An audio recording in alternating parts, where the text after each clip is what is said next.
Now you can pass it out. It's only 2 pages long.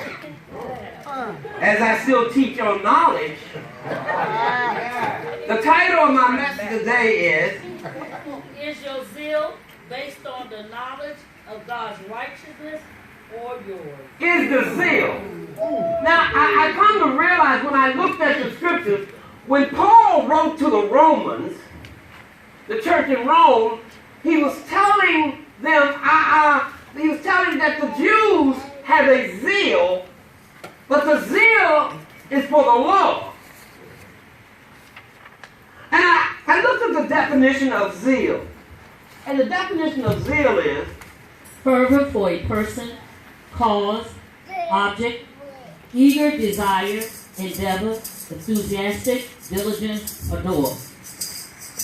fervor for a personal cause, object, eager desire, endeavor, enthusiastic, diligent, ardor. Y'all gonna look up ardor for yourself. But I got caught on diligence. I come to realize that there's a lot of people in the church that have zeal. And I started realizing what Jesus was talking about when he said, many will come in my name.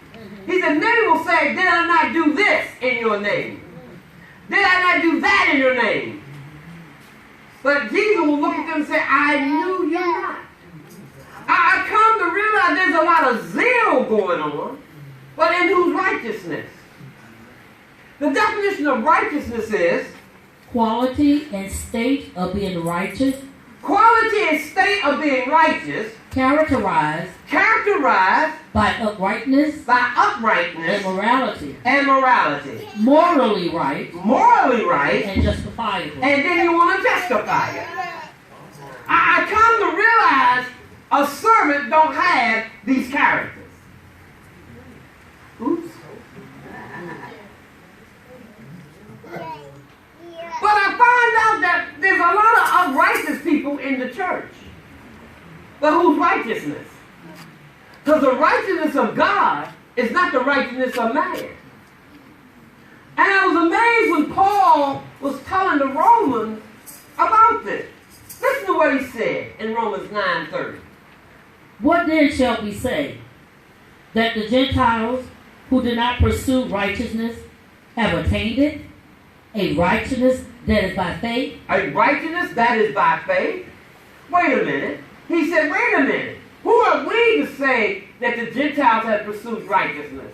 The righteousness that comes by faith? See, there's a righteousness that doesn't come out of your mind. The problem in the church is too much intelligence. Wow. Okay, let me help you out here. You are so smart that you know earthly good. But let me tell you, your smartness doesn't have heaven. See, because the Jews were saying that we have obtained righteousness, so how did the Gentile get it? But they got it through faith. But the problem with faith, faith don't line up with man's righteousness. Hello? Because the righteousness that comes by faith is not by sight.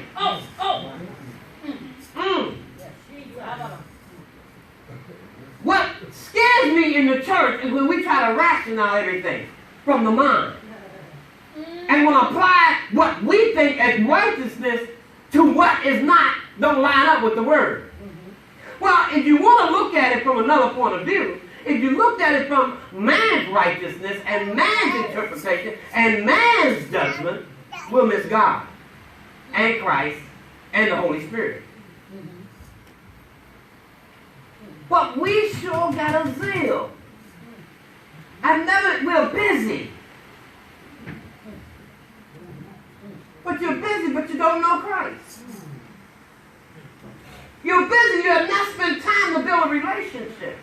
He goes on to say, but the people of Israel who pursue the law as the way of righteousness have not attained their goal. Pursue means follow in order to overtake and capture. Now, he said, but the Jews who try to overtake and capture righteousness Didn't even get it. They couldn't get it. Let me show you why. Because if they had caught it, they would have never put him on the cross. That's right. Asha. Jesus. So righteousness had to die so man could pursue it. Okay, now you're preaching. Good God Almighty. Y'all don't even get it. Yes, sir. I said righteousness had to die so we could pursue it. Yes, sir. I got you. Because if righteousness had ever died, we couldn't pursue it. Because we pursue this by faith and not by sight. You're preaching. The Jews said righteousness was by the law. The problem with the law is subject to change. But righteousness in Christ Jesus does not change. For no man or nobody. Got it, Apostle. Got it. Yeah. So righteousness had to pay a price so that we can apprehend it. Christ said, Paul said, I now try to apprehend that which has apprehended me. See, I come to realize what my zeal and my hunger is in this walk. I'm trying to grab on to Christ and not glory from man. Jesus. So since I go after Christ, I don't look for your justification or your certification. See, as long as the people look for justification and certification for man, you'll always miss it. Because if man gives it to you, man can take it away. But when heaven gives it to you, nobody can take it away. You're preaching. See, we got the wrong zeal in the church. True zeal is coming and praying when you don't feel like praying. True zeal is when you study to show you something. Bible class becomes overrun and starts looking like service. True zeal is when you start using what the Lord has given you in your presence. But righteousness says, I'm tired today. Your righteousness.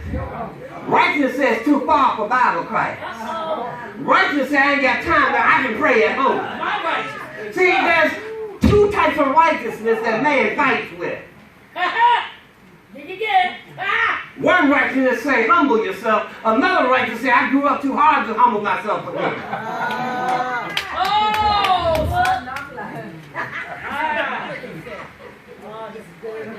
I come to realize that when you grab the real righteousness, then your zeal lines up with the one that shows you how to pray. Jesus had a zeal for the cross, but y'all didn't catch it.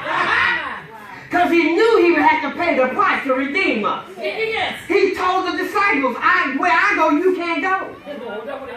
He said, guess what? And I knew you wouldn't want to go.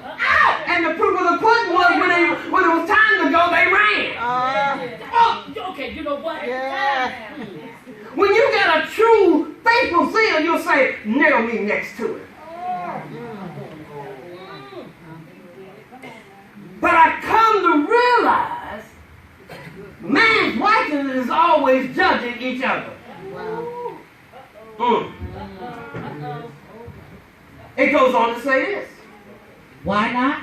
Why not? Because they pursued it not by faith, but as if it were by works. Wait a minute. Why not? Why not? Because the church is pursuing it by works and not by faith. I'm going home. That's it. See, the church is now going towards heaven with works and forgetting faith. Y'all don't hear me. We do. See, we missing it because we're pressing for the wrong thing. Works ain't gonna get you there. It's faith that's gonna push you on. You better preach. Yeah. Something up. I told you, it's only 2 pages. But it says this. They stumbled over the stumbling stone, as it is written. They stumble over it. That's why it's so easy for a Christian to stumble, because they're going by works and they stumble over their own feet. I'm going home. Whoa. See, your work that you put in front of you, you trip over it because it didn't work out the way you wanted it to. Isn't it amazing that in faith there's no stumbling blocks? God, this is so good. There is no stumbling blocks in faith because your faith is the evidence of things not seen. But if I don't see it, how do I get to it? Because now you're moving beyond your understanding, and now you're pressing for what's something that you don't see, but you really do see. Oh, God, Jesus. How are you just talk, but because we don't see what we should see while we're looking in this realm. See, the church tries to keep us where we're supposed to see. And I'm trying to get you to see what you should see and stop seeing what you are seeing. You know what?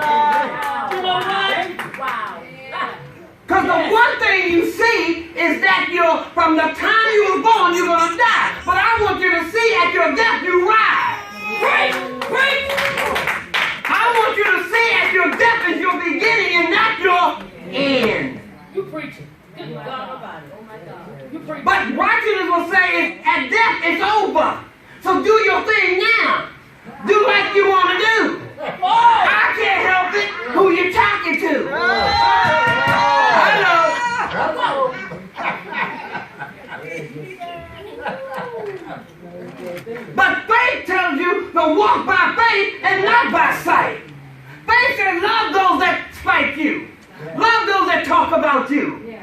When you got a zeal for heaven, you don't have a zeal for the world.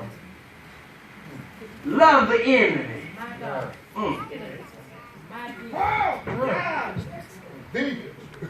It goes on to say, See, see, I lay in Zion a stone that causes people to stumble, and a rock that makes them fall. I lay down in Zion a stone that causes people to stumble, and a rock that does what? Makes them fall. And what that rock is you. You're your own rock.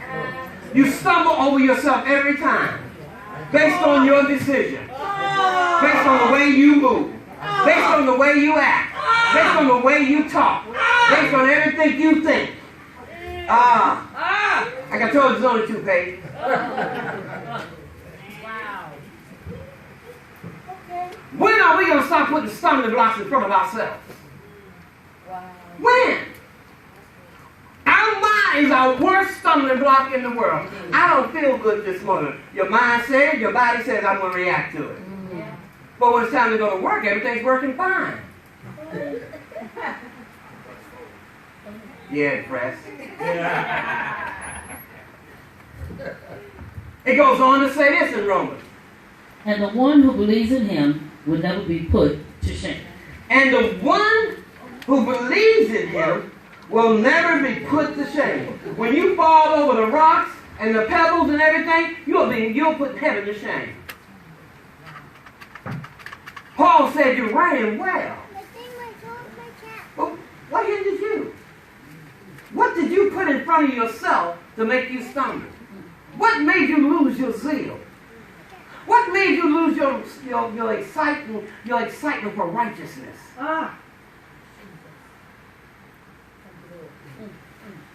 That simple word, righteousness. The righteousness of God. And then I started asking myself, what is the righteousness of God? And what does the righteousness of God in detail? The righteousness of God in detail is that me getting away from me. How many of you looked in the mirror last week and looked at yourself and told yourself what's really going on with you? Wow. Or did you forget it? Because the Bible says y'all look at your poor reflection, but what do? You forget it. So, I saw, yeah, okay. I'm not there yet. See, that's your righteousness. Paul went on to say this. Brothers and sisters, my heart's desire and prayer to God for the Israelites is that they may be saved. For I can testify about them that they are zealous for God. They are zealous for God. But their zeal is not based on knowledge. But their zealous is not based, and the definition of zealous is full of, characterized by, due to zeal, ardently active, devoted, and diligent. ardently active, devoted, and diligent. Oh, they're devoted and diligent, but it has nothing to do with the righteousness of God. Wow. Okay. Wow. When you want to put your name on everything you do, it's for you. You know what I'm going on. That's it. Service. Let's get it. I, Apostle Washington, did this. That's my righteousness. Oh, I really want to get this. I, Apostle Dr. Leroy Benson Washington Sr. did this. I want to give you the whole shebang. So I've already got my accolades.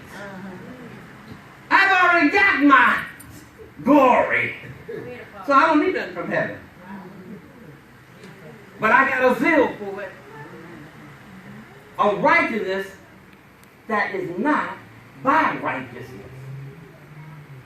Whoa, that's deep.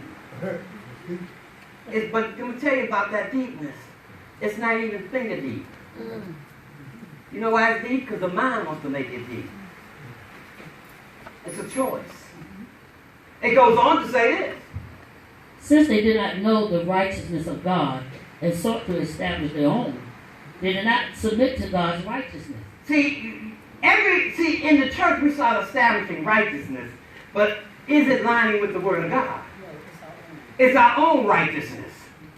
What I think is right.